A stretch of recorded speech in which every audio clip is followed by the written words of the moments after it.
मेरे पास एक Nokia 101 mobile है जिसमें डेड हालत में था। मोस्टली इस फ़ोन में या तो डिस्प्ले का बेल्ट क्रैक हो जाता है या फिर इसका जो ट्रैक है ओपन हो गया हो तो ये प्रॉब्लम आता है।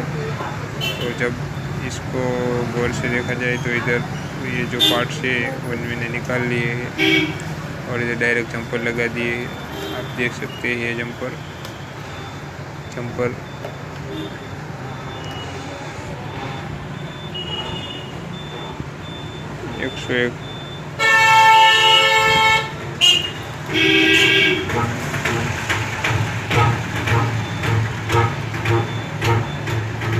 ये मेरा फ़ोन अब ठीक से ऑन हो गया है।